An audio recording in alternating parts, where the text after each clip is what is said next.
Hello, and welcome to Carnegie. Thank you all for braving what are pretty oppressive weather conditions to help us in launching our brand new report entitled Revitalizing Palestinian Nationalism, Options versus Realities. And I'm very excited with I'll be moderating the discussion. I'm Perry Cammack, a fellow in the Middle East program here. But I'm very delighted to welcome our two guests. Nathan Brown I'll introduce first, of course, is a professor at George Washington University, as well as a non-resident senior fellow here, and one of the contributors, along with the editors, I should say, along with Marwan Washer and myself, of the report. And of course, Ambassador Husam Zomlot, who is the chief representative of the PLO delegation here in Washington, but also an academic and a thinker on these issues in his own right. Normally, the moderator kind of just sticks very carefully to kind of a neutral stand, but I think I'm going to break that rule and kind of, I assume that most of you have not read yet what is a 80-page report that some of you are just seeing for the first time. So I thought before we kick off the discussion, and we will be on the record, that I would give you just a kind of very brief overview of the report, just to help really frame the discussion. So this report really has two parts.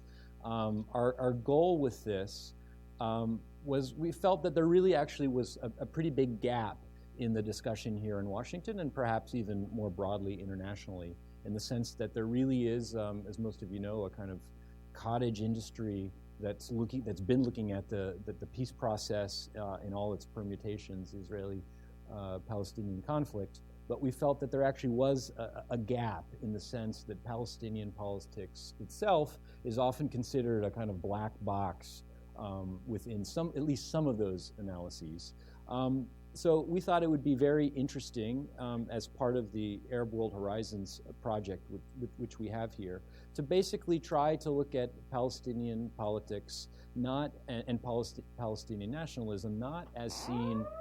Oh dear, this is Palestinian politics, exactly.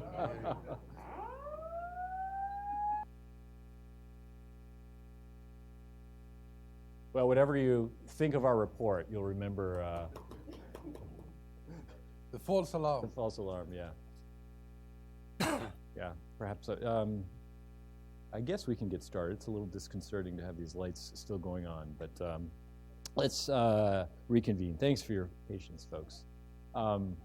So again, we felt essentially that there really was a kind of missing element to at least some of the discussions happening both here in Washington and internationally. So the goal was really to kind of provide a look or a view of the Palestinian national movement, not as seen from Washington, but really as seen by Palestinians themselves. So to that effect, there are really two parts to this report, and we'll talk about it a little more in a bit. But the first part is really a survey of approximately 60 Palestinian thinkers, mostly in the West Bank, some in Gaza, some in Israel, some in the diaspora, some in Europe. And I would think of this not as a opinion poll, this group, but really as a kind of extended focus group where we really ask these folks to kind of grapple with these issues of the challenges facing Palestinian nationalism. And I think what we found, and I'll be very curious to hear the ambassador's reaction to this, is that the Palestinian national movement, which is premised essentially on the promise of a two-state solution, but which has been stalled for 15 years or more, now seems to find itself at a crossroads. Certainly we found, as might be expected, that there was a lot of anger amongst the participants and a lot of blame at Israel, the Israeli government, the settlements, occupation, etc. But I think what really stood out, at least to me, is that there was a sense of alienation and even anger in many cases at the Palestinian institutions themselves. And in particular, something that jumped out at me, we asked kind of what do you see, open-ended question, what do you see as the biggest impediment to Palestinian national aspirations, a vast majority, of course, define some version of occupation, settlement, etc. But even higher number actually talked about the polarization within Palestinian society. So geographic division, political division, ideological division. This, I should say, is not a policy report. So those of you hoping for it's kind of our Carnegie three-point plan for solving the conflict, should have told you at the outset, we're not going to give it to you here. That's maybe a good idea for an event next year or later in the fall. But hopefully, as you go through this, it will temper your understanding of the possibilities of obviously the events that are happening in real time with the quartet meeting just today. Then the second part, after the kind of building on this foundation of the survey, which is roughly the first half of the report, is a set of extended commentaries from 9 Palestinian thinkers and writers, in which we really ask them to engage on specific aspects of Palestinian nationalism. So including kind of alienation amongst the youth, the prospects of political reconciliation between Hamas and Fatah, economic prospects, and I'm very pleased to see that one of our contributors, Dr. Osama Kanan, is with us here today. The prospects for revitalization of the PLO and et cetera. So that hopefully gives you a kind of broad sense of what we were trying to do with this report. I'd like very much to kind of get you, the audience, into this discussion. We like to keep this informal and interactive.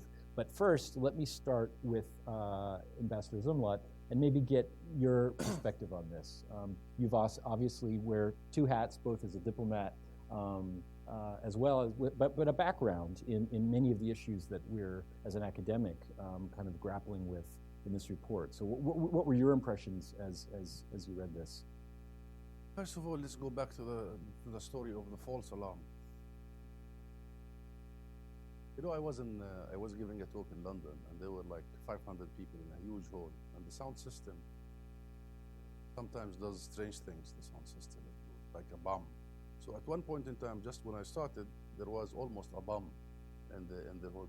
Everybody dived under seats. And then when they started coming after a few seconds, they saw me the only one standing actually and looking at them. And they said, this is the virtue of being Palestinian. All these sounds and voices are not the relevant thing. And I think there are so many sounds and voices and distractions around us. And ever since I arrived to Washington, there is a great deal of distractions about the real issues.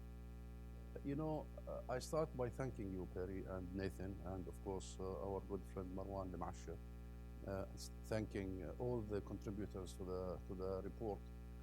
It's crucial that you come up with this report for the following reasons. First, what you started by saying, Perry, the Palestinian politics side of the story is not really understood in this part of the world. And it is about time that we understand it. Some think that we are a black box, and some think we can just press a button and everything would be resolved. Yesterday, I was following the hearing in the Senate about the Taylor Force Act, and I was really pulling whatever left of my hair. Many people judge us as if we are already in a post-conflict situation. Much of the mindset, even about payment to prisoners and martyrs, to the families, the mindset is a mindset of a post-conflict situation rather than still in a very undefined period of national liberation and governance. So it's crucial that you bring to the fore the issue of Palestinian politics, the various discussions back there, the polarization, the mainstream thinking, some of the even not so much mainstream, but on the edges, and some new voices emerging. Thank you for that. Second, thank you also for bringing the discussion now about Palestine, because with all that is happening worldwide, we need to make sure that this issue remains to be squarely on the table. And thirdly, I very much love the cover. We do too. Thank you, Perry, for this. Regardless of where do we agree and where do we disagree in this very important report, content is not the most important side of the story. Number one, I really do hope that your assessment based on this selective group of 50-something individuals is a false alarm. Your assessment of the erosion, of the imminent erosion of the two-state solution. It came out in the report very strikingly and clearly that much of those who you interview think that the two-state solution is already dead. Seriously, I hope what happened with us a few minutes ago is exactly what is going to be the situation here, because if it's not a false alarm, if this assessment is the reality, I think we have so much to despair about. Because the issue here is neither about the national movement. Your report is absolutely clear in terms of the Palestinian main identification is nationalism.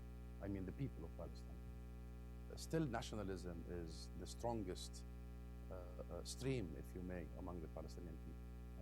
Therefore, the national movement, with all the issues and shortcomings and misgivings, actually, still the national movement remains to be the, let's say, the closest representation of the Palestinian people in terms of their identification, in terms of their future. Still, there is no other alternative. And then comes the second level, which is the institutional setting, the national institution, PLO and what have you. And with all the difficulties, and we have so many difficulties, we do have difficulties in reinvigorating these institutions, as you rightly say in the report. But with all that, again, as you rightly indicate in the report, the majority of Palestinians remain to see the PLO to be their legitimate sole representative. And in the first, as in the movement, the national movement, I acknowledge there is so much that needs to be done by way of revitalizing the movement and relink it to the newer generations. Absolutely. And we need to learn. There are changes. Things are not as it used to be. We are no longer in the 50s and the 60s and the revolutionary eras. And we are not. We're in a different era altogether. We have to remodel ourselves. But the crux of it, the heart of the national movement, the identity of the national movement, the type of the national movement, i.e. it's a secular national movement, is what the Palestinian people are about. And even if you want to recreate the scene, you will come up with the same sort of composition. The institutions needs to renew the democratic process in it. There is a need, but that democratic process has been halted because of the internal division. Realize that nothing should come as a priority more than re-embracing the democratic process. And those who you interviewed, Perry and Nathan, are right. They don't mean that the national division is number one obstacle. No, they mean from a sequence point of view, for us to get to our major task, which is ending the occupation, one major requirement is unity. And they are right there. They're absolutely right there. But then comes the third level of discussion, which is the goal in your report. And then there was a discussion about the one state versus the two states. And the report is very clear that many people you interviewed are increasingly seeing the some people increasingly seeing the binational state to be the alternative. And we see this at this point in time to be very dangerous. I think for those some, I'm not sure if it's out of possibility and potential and out of a vision and out of ability to attain that vision. It's mostly out of despair, mostly out of the feel that actually our ability to get to the two-state solution is severely constrained and it's almost becoming impossible. And despair in our situation is nothing we can embrace, actually. Number one. Number two, we have worked very hard on creating first national, very, very hard. Nathan knows this. Since 1974, there has been a real, what's the word, clash intra-PLO, inside the PLO, to get to the point of 1988, embracing the two-state solution.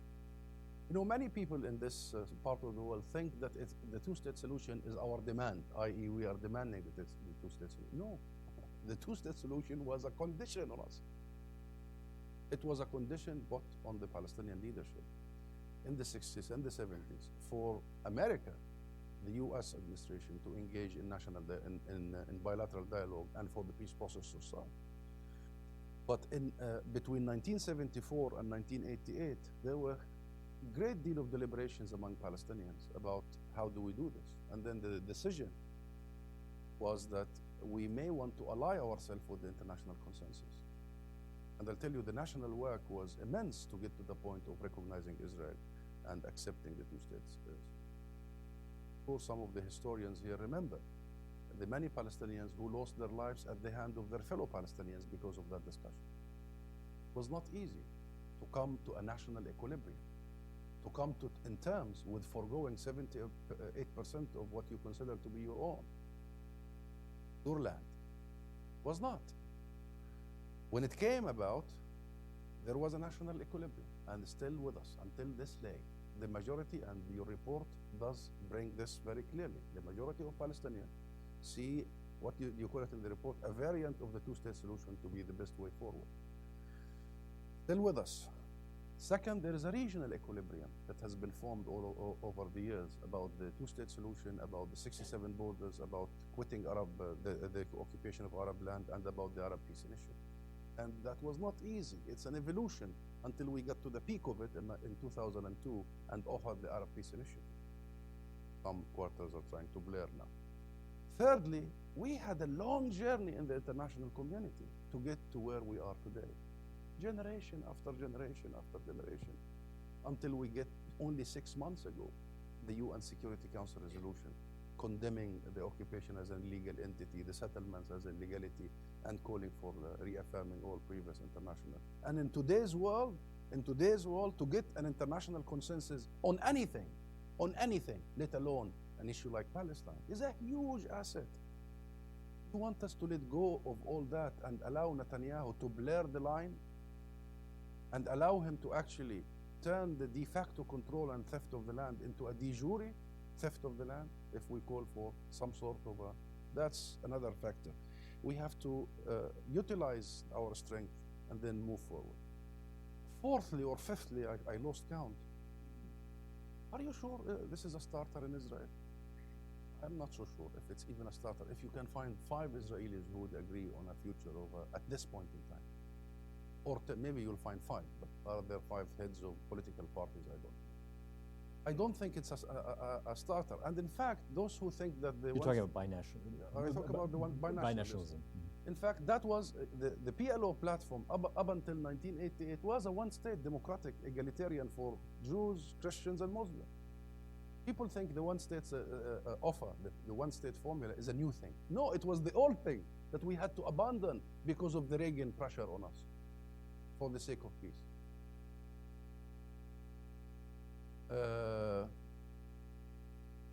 Fifthly or sixthly, I'm not so sure if the two societies are ready to merge now at this point in time. There are various degrees of differences,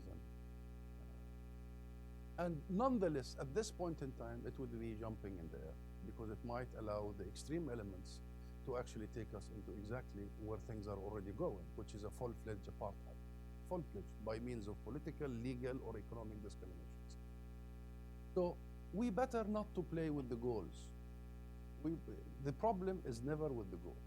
And here I know I want to just conclude the first round of the discussion. The issue with us Palestinians is about the means. About the means. In 1988, the strategic decision was that, okay, we will forego the armed resistance, though majority of our people at the time thought and considered armed resistance to be a legitimate mean of resisting military occupation. We will forego that. We will embrace the political process, negotiations, talks, and we will pay in advance the price to that talk, which is 78% of the land, recognizing Israel. Guess that prepayment went to who? That prepayment in the head of the PLO leaders was going to the White House. America was supposed to play the role of the equalizer, that asymmetry of power. That was the game. That was the whole issue. And America did pick the signal in 1988, immediately opened dialogue with the PLO in Tunis, as you remember, Nathan. And short after, we had Madrid. So America knew we were talking to America. The American president is the only person on the face of earth who can actually intervene. given the whole situation. Now, do I need to tell you what happened in the last 25 years? I'll say it in one sentence. America have failed to play the role of the equalizer. And now we are upon a new administration that is interested to play that role. We are engaged, fully engaged. The question is, if they succeed, we will be the first to celebrate. Their efforts to bring about a final agreement is something we support, we embrace, and we will lend our full attention. And we are, by the way. I'm in the White House regularly. The team of President Obama is now, as we speak, in Ramallah, and they've just concluded a meeting with our president. The engagement is ongoing. We agree with President Trump on the following. Number one, peace is possible. Number two, he can do it. We want somebody who believes that he can do it. They can do it. And thirdly, and most importantly, we agree with him that it has to be about the final status, the real issues, not the distraction that Netanyahu is coming up with, incitement. And I arrived to Washington, and all what I hear is about incitement, to teach our kids hate in school, which is putting Trump himself is fake.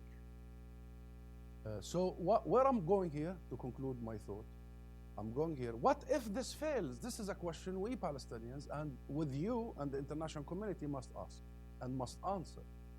And the answer comes to this. There are here three levels that we need to think about Palestinians together with our friends. The first level is our national movement and how do we reinvigorate its ideas and its connection to the people. The second level is the institutional setting. And here we have to think about how do we hold on our one most important criteria, which is democratic process.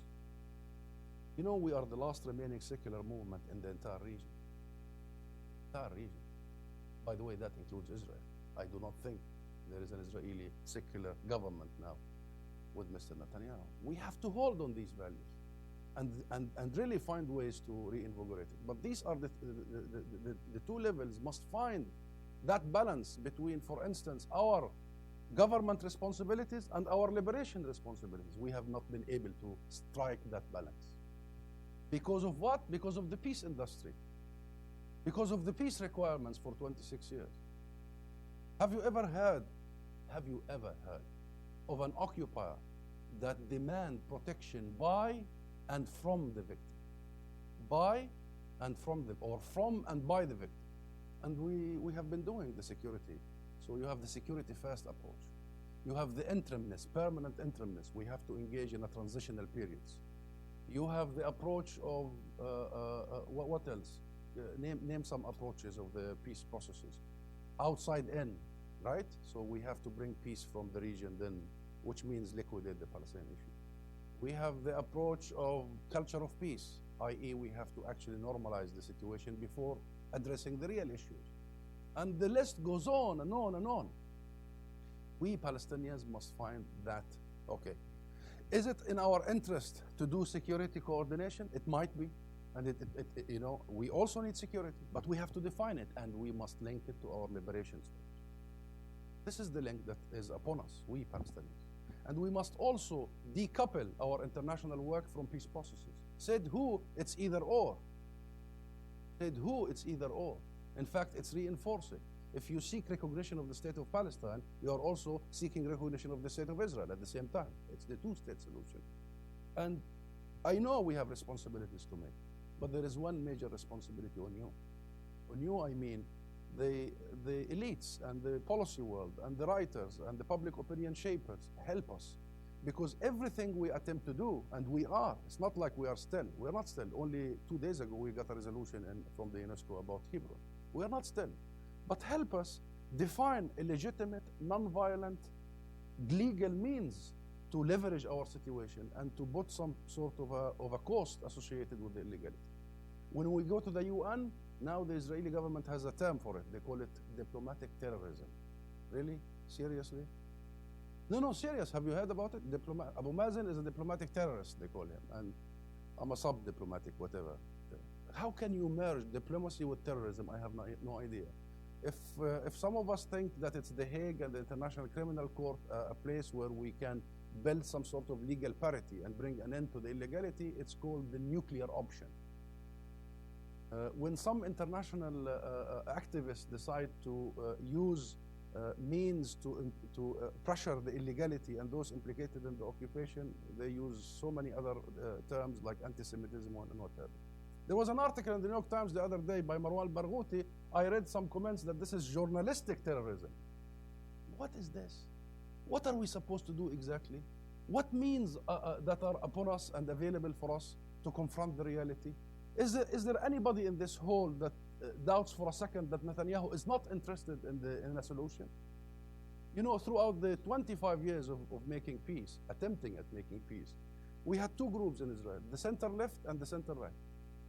The center left, historically, starting point was what is ours, and what is yours is negotiable. The center left. And we have been head on trying to sort what is yours is negotiable. How do we do this? How do we do this? We've been trying to tell them in the 1988 offer is the maximum we could have offered and the minimum we could have accepted. Don't play with that genetic order of the Palestinian people. We have gotten to this level after a long journey. And then the center right are way more straightforward. Way more straightforward, the right wing in Israel. What is mine, and what is yours is also mine. That's even easier to deal with. This is the reality we have been facing. And none of the successive Israeli governments have ever come to understand that short of the 67 borders, there is no sufficient political movement, national movement, or institutional setting, the PLO, can carry such an agreement. And now it's upon us, and with you, with your help, to really help define a mode of engaging the current situation and raising the cost of the occupation in a bloodless, peaceful, non-violent way. All of us together. Otherwise, let's discuss until the morning institutional settings and movements and goals. It is not the most crucial part of the story. The most crucial part of the story is how do we finally deliver an outcome after being pregnant for 26 years, actually. Thank you. Ambassador, I know you're clearly very passionate, have a few things to say on this. I would like very much to get Nathan into the discussion, and maybe if I can bring it back to our report. In some ways, I'm struck that the passion that the ambassadors bring into the issues, in some ways, is the exact opposite conclusion that when we were conducting our field research and talking to the experts, one of the things that really struck out to me is that people were saying that many of the, and I think polling data suggests this as well, that many Palestinians and many of the people that we talked to felt that, in fact, there's not a vision. And one of the things we heard is a kind of lack of a coherent vision. Nathan, I wonder if you could kind of, comment on that and what you made of these comments that we heard, but also maybe put it into a little bit of a historical perspective for us in light of the long struggle that the ambassador is talking about. Sure. Thanks, Marion. Thanks very much, Ambassador. Yeah, we conducted sort of a series of discussions. We did sort of a survey of Palestinian opinion leaders. And I actually think that an awful lot of the people we talked to would have been nodding their heads at a lot of what the ambassador said in terms of diagnosis. Their prescription would be different. They would, and I would bring that back actually to what you said sort of at the beginning, Perry. Sort of the way that discussions have taken place in this town have been sort of framed around the two-state solution, or you'd often hear this phrase, the solution is known, the question is how to get there. And so what we were trying to do was to say, okay, maybe the solution is known here, and maybe the question is how to get there. But what kinds of discussions are taking place among Palestinians? Let's start from just the reality as they perceive it. And I think what we heard was, in a sense, the questions being asked were different. The ways of answering them were different. And even their understanding of the current situation was a little bit different. Let me explain what I mean. The questions asked were a little bit different in the sense that a lot of what the ambassador said was sort of taken as given in terms of the existing situation. And so it wasn't necessarily what is the best goal, but sort of the assumption is the Oslo process has failed. The two-state solution isn't going to happen, at least as it was understood or it's being pursued, whether it's viable or not. And so the questions really had to do an awful lot more with kind of what do we do now? And the interesting thing that was, I think, most difficult for us to try and write about in the report was, I think, a different perception almost in terms of which are goals and which are means, right? Talk about putting it in historical perspective. The Palestinian national movement from the beginning in the early 20th century was always about statehood in some way, shape, or form. There should be a state called Palestine if the process was going to culminate in success. And I'm not sure that's true so much anymore for everybody. It's not that there's any opposition necessarily to statehood, but statehood for some people is now seen as a little bit more as a means. The means might be ending the or the goal might be ending the occupation, securing Palestinian rights. People sort of talked about it in those terms, but the idea that there was in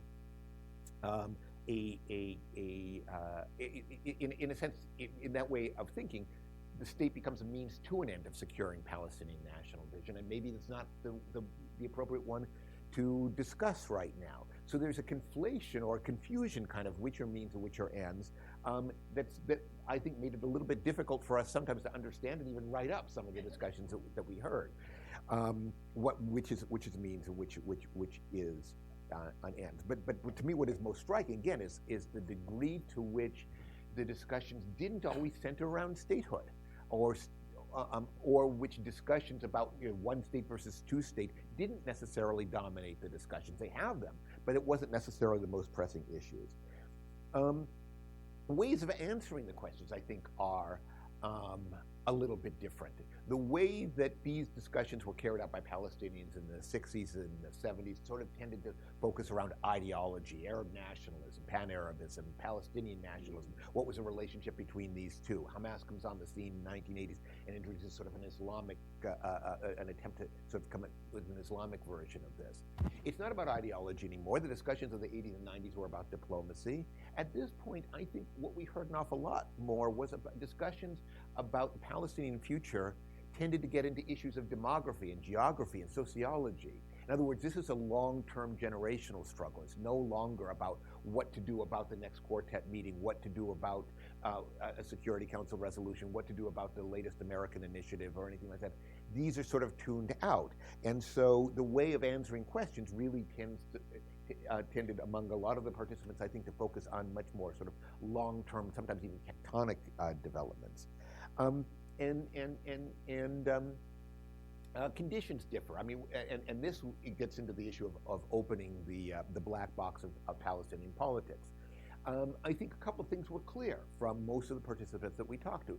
One was that Palestinian institutions have basically lost their vitality, lost their raison d'etre, lost an awful lot of their legitimacy, whatever. There's just a real weakness of institutions. And that has to do with the PLO, that has to do with the Palestinian National Authority, that even has to do with the factions of the Palestinian political parties. These things have not, by any means, disappeared. They're still there very much on the scene, and they're still, in a sense, very much active. But that they were not seen as a channel for Palestinian national aspirations in any effective way. And sometimes this was expressed with real anger, and sometimes personalized angers. Our leaders have failed us. But even in calmer moments, and even when it wasn't personalized, there was sort of a sense that these things aren't working. They're not doing what they should be doing.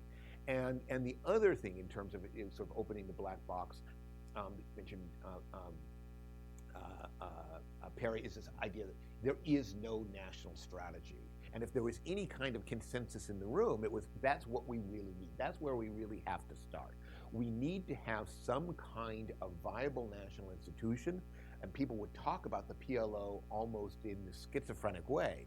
The PLO is no longer relevant, it's dead. And on the other hand, the PLO is all we have as a means of talking to each other, hammering out this national strategy. So it was this kind of schizophrenia about the PLO, and this, but this assumption that the existing leadership has failed, the existing institutions have failed. We have to revive them, and we have to be able to come up and articulate some kind of national strategy. And let me just say one other thing about what we heard, a phrase in the report that I want to call to people's attention. The people that we talked to tended to be more active, kind of opinion leaders. They weren't necessarily, they were from multiple different generations, multiple different ideologies, affiliations, and so on. But this was not a public opinion survey. This was, Perry, you've used the phrase, sort of more focused group of Palestinian sort of politically engaged and opinion leaders of that sort. But what they expressed in terms of their society was sort of a strong sense of alienation. Alienation certainly, for the reasons the ambassador talked about, from things like the peace process, from the idea of international community leading to some kind of two-state solution, alienation from all kind of the diplomatic and institutional struggle, but alienation in terms of Palestinian politics as well, in terms of the institution. The phrase that I wanted to pull out from the report is in the contribution by Noor Arafah, where she talks about the alienation of Palestinian youth, but she says alienation should not be confused with apathy. And I remember when I first heard the phrase, I thought that sounds very, very idealistic, right? In other words, people think the current institutions have failed, but we can do better. We're not giving up. And perhaps there is an idealistic spin to that, but there's also a very worrying spin, right? If people are completely disengaged from existing processes and institutions, but still determined to act, that can lead in some dangerous directions. And I think that's what we're beginning to see on the Palestinian scene, or that is, I think, some of the feelings that we heard in the room, a generational disconnect, not simply that there's a generational struggle, but a generational disconnect, that the generation that is becoming politically active is one that, we heard some of our participants say they never even heard of this national history, the kind of national struggle that is kind of the formative experience for the existing generation of Palestinian leaders. They don't really connect with it that much.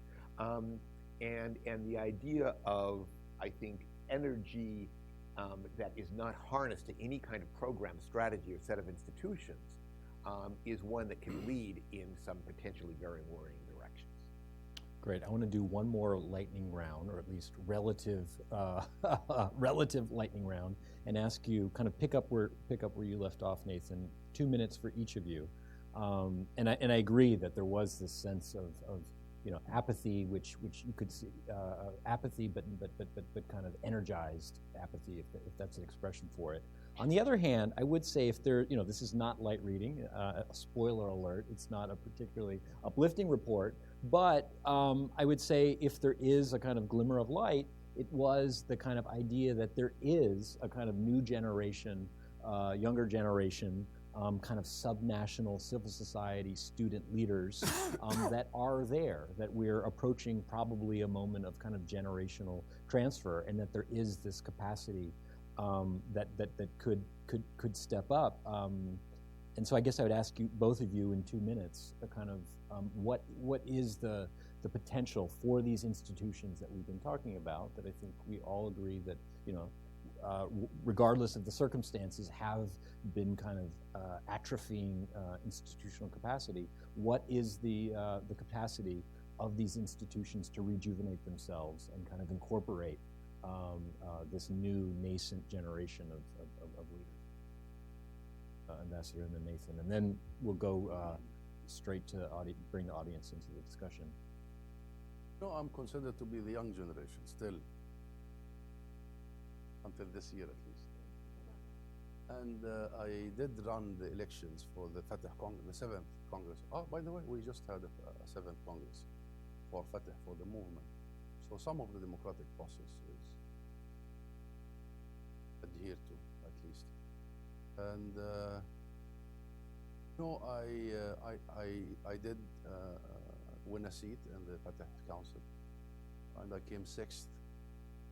In fact, the first nationally, and everybody was discussing the generational issue. I'll tell you one thing, out of that experience, and it was a very interesting and rich experience for me, I don't think the divide is old and young. As accused of being young, I can speak on behalf of my generation, and I tell you that the previous generations, our fathers, have really done their dues. Starting point for them was a humanitarian issue in camps taken care of by one organization called UNRWA. That was the starting point. Scattered, absolutely shattered after the Nakba of 1948, disfigurement of the society, and the disbursement of the nation all around the region and the world. Starting the revolution they did, establishing the national movement they did, putting up together national institutions they did, affirming Palestinian national identity by political means, cultural means. It's not just Yasser Arafat and Mahmoud Abbas and the founders, but it was also Mahmoud Darwish and Edward Said and all that era. Going through that transformation of us being a humanitarian issue at the margin of things to a political issue, forcing it on the regional and international arena, gaining international recognition worldwide is something we have to stand given the givings. The problem is in my generation. The real problem is in my generation and the younger generation. We have to find our way. We must find our way. And there are two ways. Either you get your hands dirty, if I may use that term. Either you get in and try to part of that reinvigoration and revitalization, or you actually find yourself some sort of a force that would be in the opposite direction. Much of our youth have not found their place in neither. They are neither pro nor against. And much of my generation have not found that model of engagement. So I think, and by the way, this old guard and new guard, as if the new guard are way more, open and less corrupted and all that. In fact, in our experience, the younger generation are very dangerous. And I don't need to mention names here. You know some names. They are too ambitious, vicious, and their appetite for public steal or theft is very high. So I don't like this term new generation, old generation. I give you 2 minutes, you've taken 4, so I want to get the audience in. We need one last sentence. What we need to do, Palestinians, is to make sure that there is some sort of a common arena for all of us to have a smooth transition of generations and to keep some of the old, but to renew some of the newer guards. Nathan, I don't know if you want to comment on this. Sure, yeah. I mean, I think the idea There's a theme that came up again and again and again, at least in our discussions, for sure. Some kind of common arena, as the ambassador said, I think would be very welcome. I was actually a little bit more optimistic about this a couple of years ago, and I was optimistic about 5 years ago. After, in the wake of the 2011 uprisings, there was this sense of energy from some Palestinian youth. And one of the issues that they focused on was ending the division, basically trying to force the leadership into the Hamas and Fatah leadership into some kind of national reconciliation. And they managed actually even to force the two into the negotiating room, but what the two sides essentially did at that point was close the doors and said, don't worry, we can now settle it. And of course they didn't. And since that point, I mean, the idea of a younger generation kind of operating outside of the structure of the factions, I think, is dissipated. So that's one reason why I'm a little less optimistic now about operating outside of the factions. And the second thing that I think is actually kind of worrying is there's increasing international involvement, right? I mean, the Palestinian nationalism for a long time was about the independence of Palestinian decision-making. And right now, there's always been some regional and international effort to say this, we're backing this person, not that person, this person is acceptable, this person isn't. It's now ratcheting up. And you're seeing this right now, an awful lot of this going on in Gaza right now with the idea of some kind of role from Hamdan, and even though he's been kicked out of Fatah, so right and being in essence thrust on the Palestinians by some regional actors. You see these kinds of worrying trends, which means that Palestinians are not able even to talk to each other without a very extensive outside involvement. So I see those as very worrying. Let me close at least on one kind of optimistic note. I think the institutions are extremely weak. I think they've lost all legitimacy, but they are still there. Both Fatah and Hamas have had internal elections recently. They're deeply problematic elections, but at least they still have them. The PLO, which I mentioned earlier before, still has some kind of cachet as a name. Nobody's willing quite to give it up. So you're not dealing with a situation like Syria or Yemen or Libya where you have a complete collapse at the national level. Palestine doesn't have a state yet, but at least in comparative regional terms, it still has some kinds of institutions. I don't see any process on the horizon that will breathe life back into them, but they're not quite dead yet. Great. On that, you promised us an optimistic note, Nathan. Let's turn to questions. I imagine there'll be the emergency room. quite a few. I think what I'd like to do is take them maybe 2 or 3 at a time. We have 40 minutes for Q&A. I'm determined to get us out at 5, false alarm notwithstanding.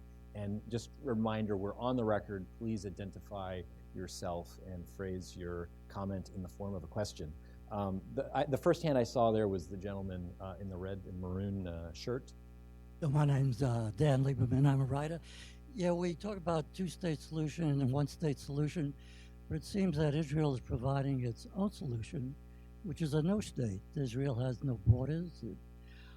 It has really a capital that is not recognized now by any nation. Before it was a few. It really has no written constitution, and it certainly doesn't obey UN regulations. So it seems to me that Israel is quite well satisfied with a no-state solution, that they can do what they want. So before we start resolving two-state and one-state, then we have to resolve this situation that propels Israel to at least make themselves into some type of recognized state. Okay. How about there in the back? We'll kind of work our way forward. Ra'id Jarrar with the American Friends Service Committee. I am a Palestinian American, and my organization has offices in Gaza and in Jerusalem. It seems like the situation in Gaza has been deteriorating unprecedented way in the last few weeks, mostly because of the Palestinian division, because the PA has refused to pay the bills for fuel there. So now it's down to a couple hours a day of electricity. So my question is about this Palestinian division. I was hoping to hear more about it in this report. I was hoping to hear more from the ambassador on ways to overcome the division. But what I heard today was more of an emphasis on a secular movement. And although I am personally a secular person, I do read that as code for no Hamas in a movement. So can you clarify that? Because it is a little alarming to me as a Palestinian American to hear this rhetoric coming from the ambassador in a vision for moving forward that does not include religious movements in Palestine, and I think that is a part of why the division is there. Okay, thank you. Let's do one more here in the front, and then we'll go to the side. Hi, I'm Donna Wells. Is there a specific city that serves as the capital of Palestine? Can you give me the name of a specific city that is considered the capital of Palestine? Thank you. Okay, so should we start there? So we heard about the kind of no-state solution, I think capital of Palestine, and then this question of Gaza. And I will say that, just to reiterate, this issue of the kind of internal Palestinian divisions was one that we heard again and again and again. And I would say it probably resonated at least as much in the conversations we had as the occupation itself. So I don't know, maybe Ambassador will start with you. Quickly, please, both, and then so we can get as many as we can. I very much agree with you, sir, that the mainstream Israeli sort of, let's call them officials, those who call the shots in Israel, are into the arena of no state solution. I agree. This is the assessment. And they are in that arena because, unfortunately, the calculation they have made or they are making is that the cost of making peace is way more than the cost associated with the status quo, with the current reality. And the cost associated with the current reality is very minimal, if any. And this is exactly why I started by talking about the means. Because if you go to Tel Aviv, there is a normal sense of, no sense of urgency. There is no sense of crisis. Good for them, the per capita GDP in Israel now is almost $40,000 per year, per person. The West Bank and Gaza, it's less than 2,600. By the way, Gaza is only 1,400 per year per person. If I can quote you some statistics, you would be amazed about the discrepancy, and therefore there is a profiting of the status quo, of the occupation and the colonization and the use of the land and the water. The daily consumption of an Israeli citizen of water, most of it comes from our aquifers in the West Bank, is 300 meters per person per day, cubic meters. Cubic meters or square meters? Liters, sorry, liters, yes. 300. The international standard for poverty is 50 liters per person per day. The West Bank and Gaza average is 60 liters per person per day. Guess how much is the settlers' consumption in the West Bank? 360 liters per person per day. So the situation is simply comfortable. There is no, the majority of Israelis want a two-state solution. That is confirmed in every poll. But when you ask them, you want it now? Why now? There is no such a thing as a pressure point to have it now. We can delay it. This is the equation we need to look at, and that's exactly why I was saying, even if you bring a new national movement, 18 years old, not even, and you bring new national institutions to represent the Palestinians, and you choose a new goal, maybe the binational is a beautiful goal. You still have to think and come up with the right means to attain your goal. And what I was saying is that the current formula, especially the two-state solution, provide us more tools, including in the international arena and what have you, to attain that goal. The second question about Gaza, I agree with you. The situation in Gaza is miserable, and you are speaking to one. I am a Gazan myself, and I have my family there, my relatives there. It's unbearable, it's subhuman, and it is unacceptable. It is unacceptable. And let's remember, first and foremost, that Gaza has been under blockade since 1993. Those who think that Gaza has been under blockade only the last few years are mistaken. I can attest to this. Ever since Oslo was signed, Gaza has been carved out of the equation. I was a student at Birzeit University, which is in Ramallah, in the West Bank, in 1993. I was a third year in my undergraduate when there was an Israeli decision, military decision, that anybody who holds the Gaza ID, like myself, is not supposed to be in the West Bank. So I had to finish my the other 2 years in hiding, actually. So in effect, there was a system, an overall system to keep Gaza out. You know why? It's a demographic issue. Because of the gentleman's question, because for the no-state solution to happen, Gaza must be carved out. For the scenario of a one-state reality, whereby they can control the resources and the people in the West Bank, the 2 million must be carved out. Now here comes our role. We have walked straight into that trap in 2007, straight into that trap. And the division has contributed to this whole situation of a one-state reality or a no-state reality. So, Mr. Ambassador, can I ask you about the second part, though, of Raed's question, and I think the implication of which is that the Fatah leadership itself, now through the pressure it's putting on Gaza, is actually contributing both to these divisions and even to the humanitarian situation. This is not about Fatah or Hamas. This is about the division. And I believe some of the measures that have been taken are measures tailored to shorten the life of the division. I don't think any of these measures are tailored to make the life of the people in Gaza difficult. And I understand that there is a situation that needs to be attended to. But those who are taking decision back home about this issue are no longer interested in funding the division, are no longer interested in funding the status quo.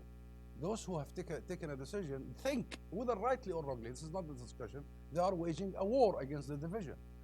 They know that there will be pain associated with this, but the idea, like a good doctor, is that maybe if you sustain short pain for a short period of time, but severe, is better than sustaining a milder form of pain for a long period of time.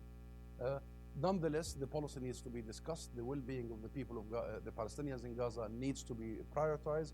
I agree with you. The situation, I was just reading yesterday a UN report that Gaza must be evacuated en masse now. It's unlivable. It's not suitable to human being. And I'm not saying this polemically. The situation in Gaza cannot sustain. And going back to what Nathan just said, things are boiling underneath all of us. But we cannot afford this trap we have been in. We cannot afford the division. We cannot engage any regional or international actors without finishing this business of division. And I'll tell you what, the status quo of division has become almost, the raison d'etre, if I may use that term, the modus operandi, the modus vivendi. We can't. So at least there is an intention to resolve this, to put some pressure, whether in the political sense or even in the financial sense, to unite again. That's the basis of it. But the suffering of people, you are right, people must be attended to, their hospitals, their schools, their well-being, their electricity. I agree with you. Nobody should touch that. It's a birthright. The last question, and you know what do we have to pride ourselves with? You asked me about secularism, as if we exclude Hamas. Let me tell you something. We believe, and I do not represent Fatah here, I represent the Palestinian people. We believe that Hamas is an integral part of the Palestinian people. They are an integral part of our national fabric. And this is not an imported movement. And this is exactly why the best way to do so is to include this movement within the Palestinian national arena altogether. And that's why the discussion as we speak is on what terms? And it's Hamas that has to come closer to its nation, not its nation go closer to Hamas. And the majority of your nation is like you. Secular not in the religious sense, my friend, secular in the political sense. Yes, we want total separation between the state and the religion, absolutely. And Hamas must accept this. This is something we pride ourselves with. We will not allow for any mixing between religion and the state. And yes, I say it out loudly here, that we pride ourselves as a nation of being diverse and tolerant. For years, for decades, for millennia, we have lived together as Jews, Christians, and Muslims. The Church of Nativity has been sitting there in Bethlehem, worshipped and embraced by Muslims as much as by Christians for hundreds of years. Have you ever heard one incident? The keys of the Church of the Holy Sepulchre is with a Muslim family in Jerusalem, right? Right? You know that because you are from Jerusalem, Mr. Kanan. You know that's it's the Nusebi family. They open the Church of the Holy Sepulchre every morning and they close it This is the society. This is the nation. And Hamas must come to this nation, to this national camp, to this shop. We will not retailer ourselves to the tunes of Hamas. And we will engage them and continue to engage them so they come to the national camp with the commitments we have. We are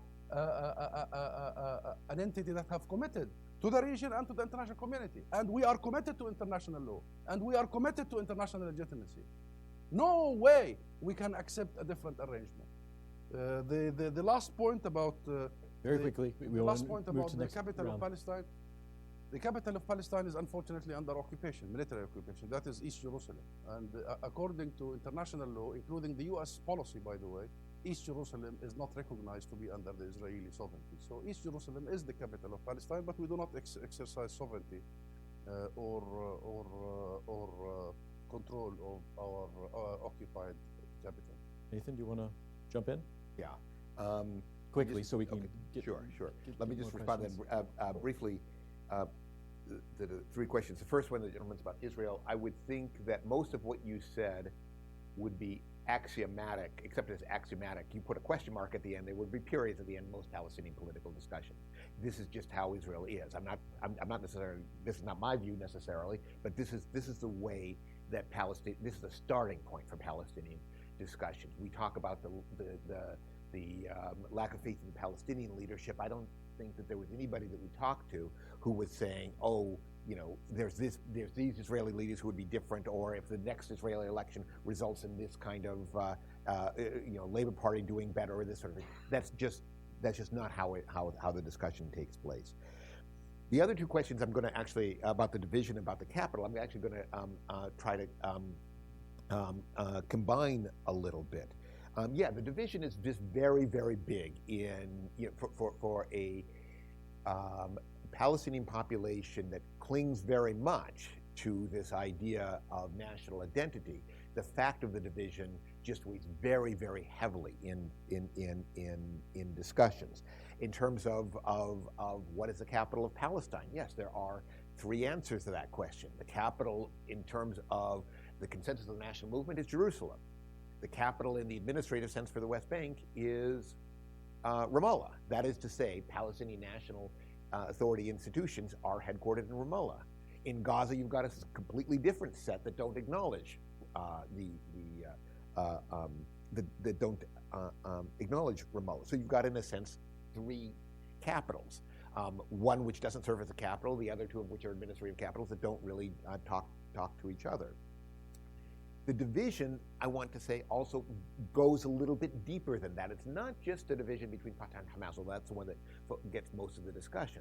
But Jerusalem itself is one which, until really the Second Intifada, there were Palestinian national institutions, Orient House, cultural institutions that were headquartered in Jerusalem. They disappeared.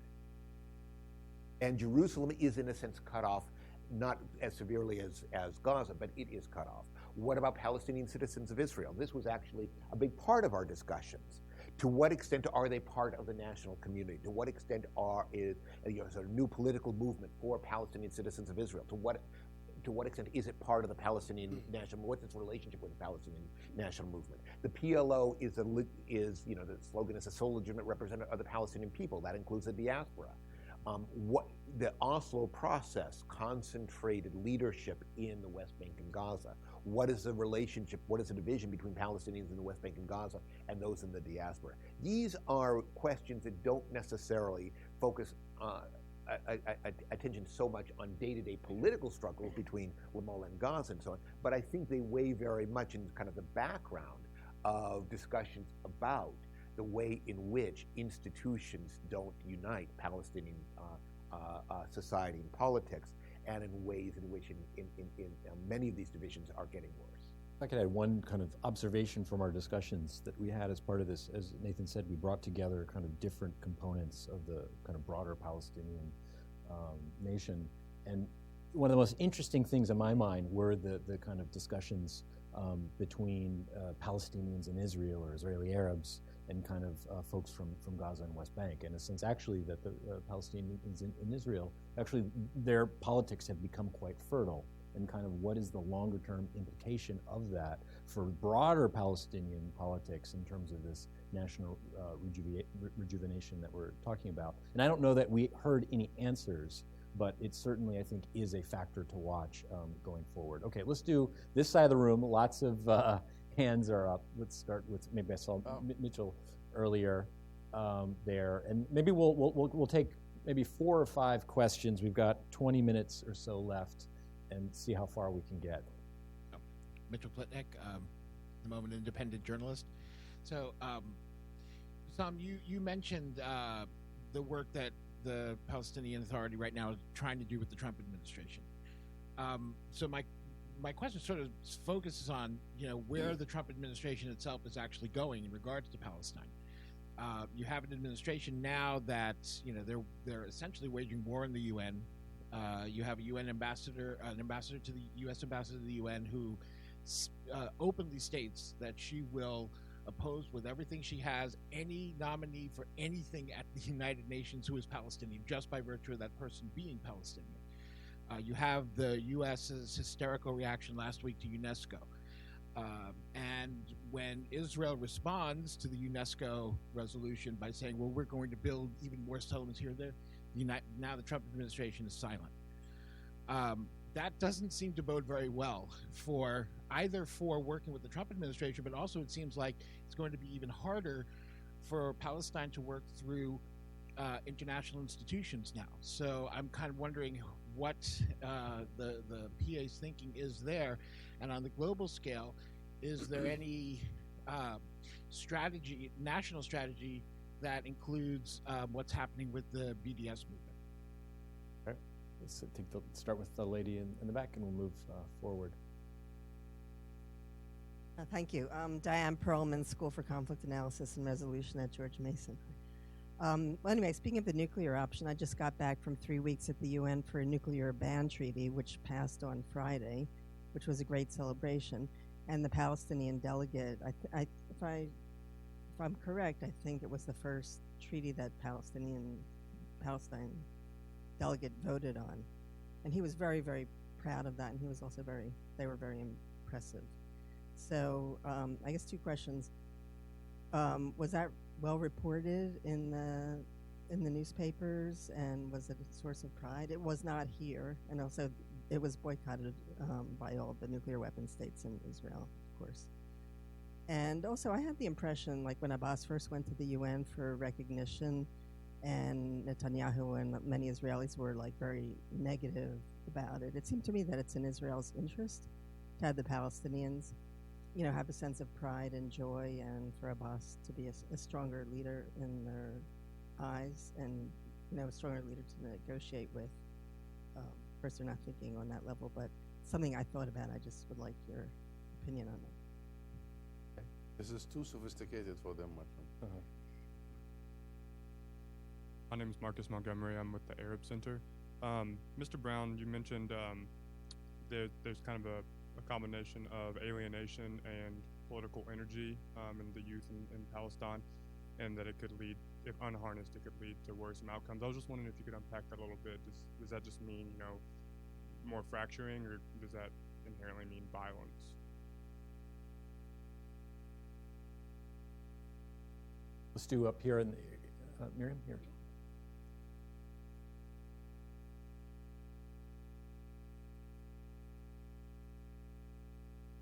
Aaron Mackett. I have a question based on Tuesday's State Department press briefing. They were discussing how Ambassador Friedman had met with Palestinian officials, and that was a break of a taboo for multiple different administrations. The U.S. Ambassador to Israel doesn't meet with Palestinian officials. And the State Department spokeswoman, Heather, I think she was a former Fox News anchor, she said that Palestinians appreciated this and they welcome this. That was an odd remark because she was speaking on behalf of Palestinians. So I wanted to give you the opportunity to say, as a Palestinian representative, do you appreciate meeting with U.S. Ambassador to Israel Friedman in general and him specifically? This is part of the book? Is it part of the report, the Revitalizing Palestinian Nationalism? Page 27. You'll okay, maybe we'll start with Nathan first. That's a relief. Okay. Question addressed to you. In a sense, you know, alienation, where does this take us, I think, is the question. I'm not sure. Armageddon. What? Armageddon. Maybe step by step. Yes, at least a step, perhaps conceivably a step in that direction. I don't think, I think that some of the people who talk that way talk with some measure of kind of excitement. They want to see some kind of political energy. They don't trust the old institutions. So this is, in that sense, kind of a positive development. And you'll hear people who are associated, say, with something like the BDS movement talk about how they've managed to keep it out of factional control, and so on. There isn't necessarily any embrace of violence. I don't think we heard very many people who said we're anxious to go back to the Second Intifada, to an uprising, or we have to revive the armed struggle. I don't think that there was much of an appetite for violence, not necessarily because people were squeamish or pacifist, but because they just saw that as ineffective. And armed struggle was, in a sense, the slogan of the national leadership back when it founded the national movement or these national institutions. And it's kind of failed. Militarization of the Second Intifada didn't work very well, so it just doesn't work. So it's not necessarily an embrace of violence. That said, I think what happens is that a national movement that is expressing itself in sort of a very strong consensus that the status quo is unacceptable, but offers no channels and has no organizational discipline, can very often result in violence. There seemed to be some movement in that direction a year ago. And there was talk in Palestinian society about an upsurge in, what Israelis called lone wolf attacks, what Palestinians called the Habba, but some kind of inchoate, but still disorganized wave of violence from sometimes very, very young Palestinians completely outside of the factions. That wave seems to have dissipated for now. So that's a very, very long way of saying, I don't know. But there are some, in a sense, organized and peaceful ways, organized and violent ways, disorganized and violent ways. All of those seem to be possibilities. And if I could just add to that, we did have very, very few, I think it was only 2 of our kind of thinkers, quote unquote, directly advocated violence, but they were both student leaders.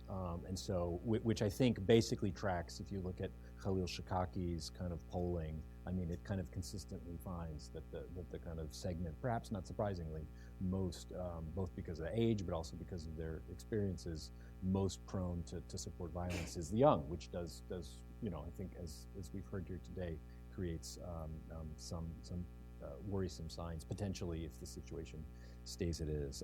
Ambassador, maybe I'll let you have the last word here before we adjourn. The questions were, you know, basically, in a sense, a lot of it kind of is what's happening here internationally. The Trump administration, both their approach as well as you know, more specific variation of that is Ambassador Friedman, you know, his apparent overture to Palestinians, but then also Palestinian participation in the test ban treaty debate.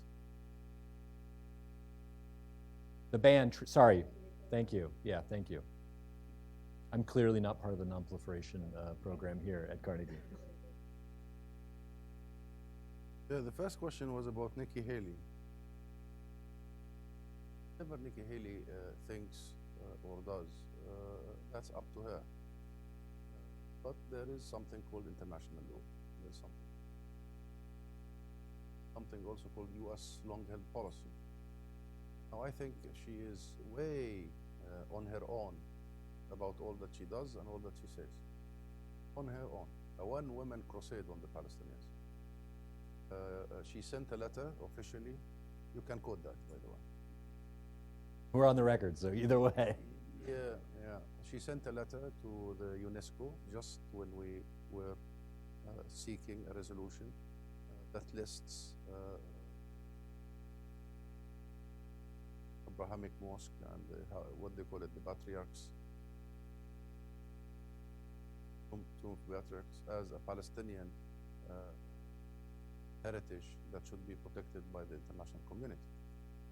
And her letter was very aggressive and very strong. The resolution passed. Working with the international system, the international law, with our logic, seeking international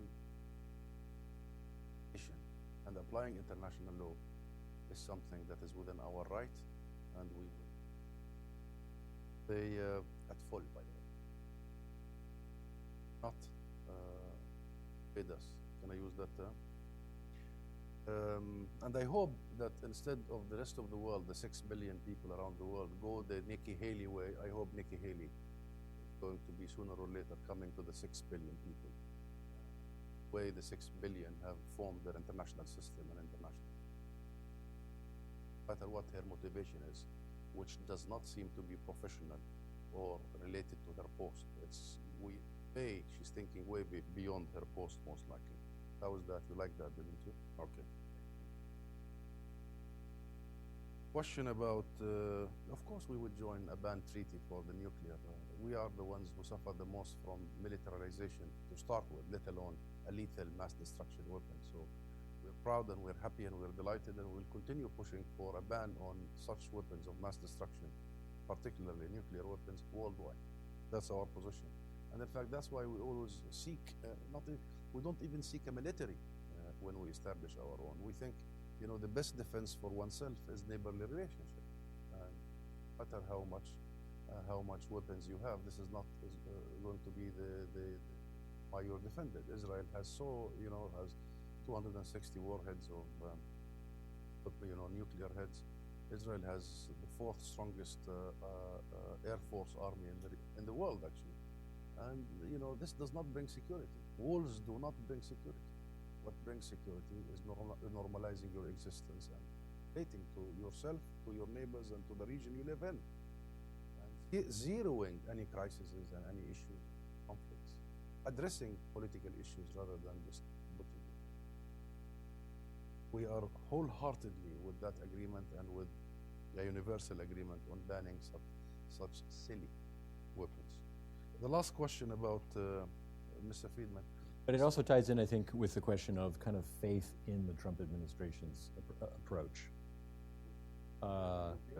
The first question was really, yes, about Ambassador Haley, but also in terms of a broader sense of confidence in the process being undertaken. Nikki Haley is not part of the. No, I understand, but I think that part of the question included kind of, what's your assessment of the broader approach? As one voice in the UN, and the UN has 194 voices. Yeah. No, but putting aside the UN and Ambassador Haley, what about, the envoy is in, as you said, meeting with your president today.